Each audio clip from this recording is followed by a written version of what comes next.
नमस्ते सदा वत्सले मातृभूमे, नमस्ते सदा वत्सले मातृभूमे, त्वया हिन्दुभूमे सुखं वर्धितोऽहम्, त्वया हिन्दुभूमे सुखं वर्धितोऽहम्। महामङ्गले पुण्यभूमे त्वदर्थे, महामङ्गले पुण्यभूमे त्वदर्थे, पतत्वेशकायो नमस्ते नमस्ते, पतत्वेशकायो नमस्ते नमस्ते। प्रभो शक्तिमन हिन्दुराष्ट्राङ्गभूता, प्रभो शक्तिमन हिन्दुराष्ट्राङ्गभूता, इमे सादरं त्वां नमामो वयम्, इमे सादरं त्वां नमामो वयम्।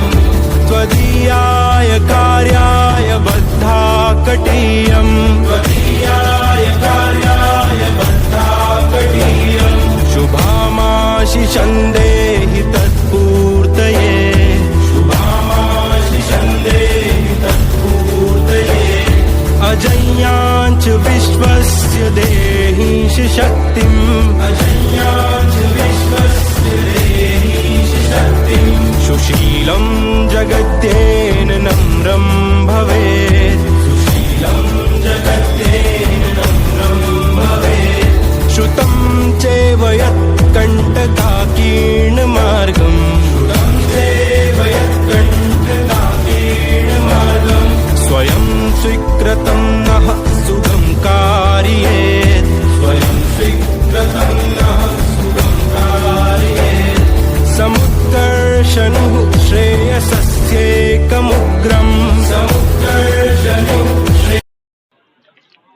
भारत के इतिहास में आज एक ऐसा संगठन जो आज 99 साल कंप्लीट कर चुका है और 100 साल से वो अग्रसर हो गया है। अभी मैं महाराष्ट्र के थाने जिला डोंबिवली में हूँ। यहाँ पे देखा जाए कि आज विजयादशमी उत्सव है और यहाँ पर सैकड़ों की संख्या में स्वयंसेवक यहाँ पर आए हुए हैं। संघ जिस तरीके से अपना काम करता है, संघ जिस तरीके से एक देशभक्त संगठन है, यहाँ पर एक राष्ट्रवाद और यहाँ पर एक देशभक्त की जो यहाँ पर जो सिखाई जाती है, लोग यहाँ पर सीखते हैं और देश में अनेकों तरीके से अपना कार्य करते हैं।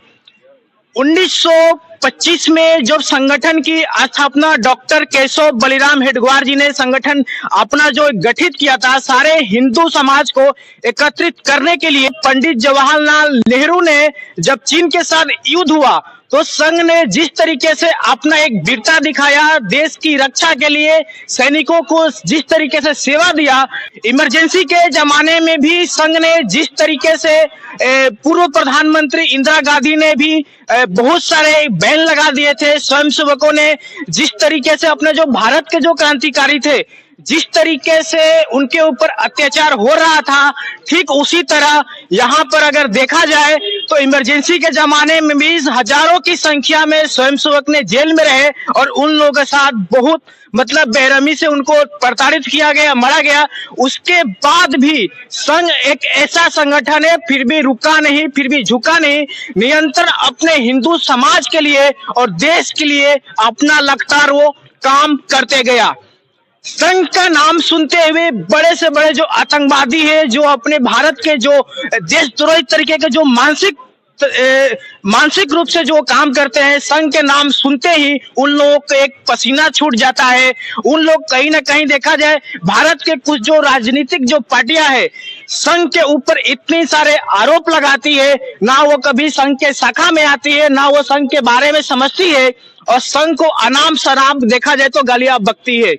कहीं ना कहीं देखा जाए तो संघ ने जिस तरीके से अपना काम करता है, भारत में एक ऐसा एकलौता संगठन है जो कोई सांप्रदायिक बात नहीं करता है। अगर प्राकृतिक आपदा भी अगर भारत में कहीं भी आ जाती है तो स्वयंसेवक पूरे अपने तन मन धन से, पूरे अपनी जान जिगर से लग जाते हैं वहां पर सुरक्षा देने के लिए। कहीं पर भी अगर ट्रेन दुर्घटना होती है या कहीं पर भी बाढ़ की स्थिति आती है तो वहां पर भी स्वयंसेवक पूरे अपने हमेशा तत्पर रहते हैं सेवा करने के लिए, प्रशासन के भी साथ में और अपने सामाजिक कार्यकर्ता के साथ में भी लगे रहते हैं।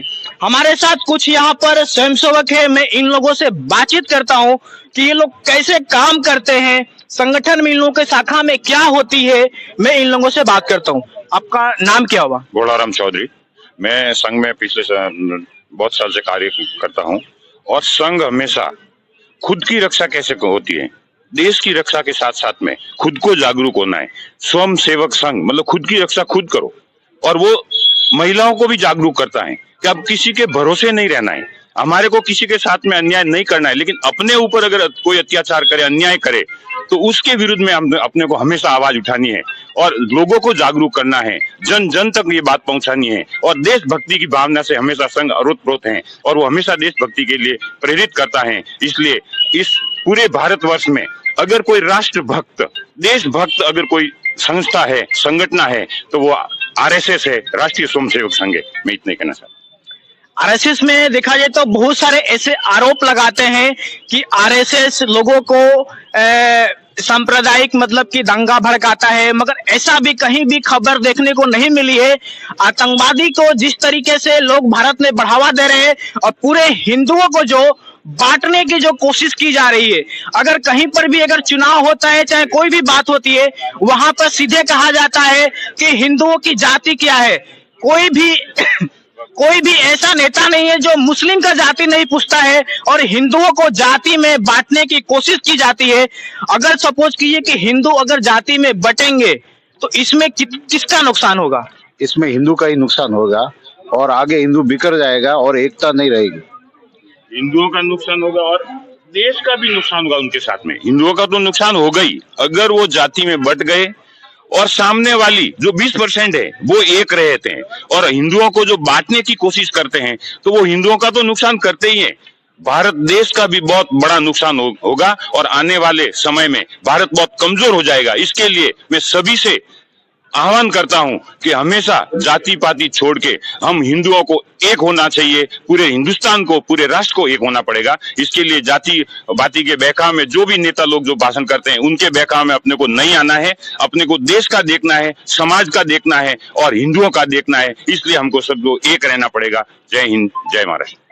सारे जो देश के हिंदू है उन लोगों को पूरी तरीके से जागरूक होने की जरूरत है और देश के जो युवा है संघ से जब तक जुड़ेंगे नहीं तब तक उन लोगों को एक राष्ट्र के प्रति एक नया विचार नहीं आएगा, एक नया राष्ट्र का निर्माण नहीं हो पाएगा।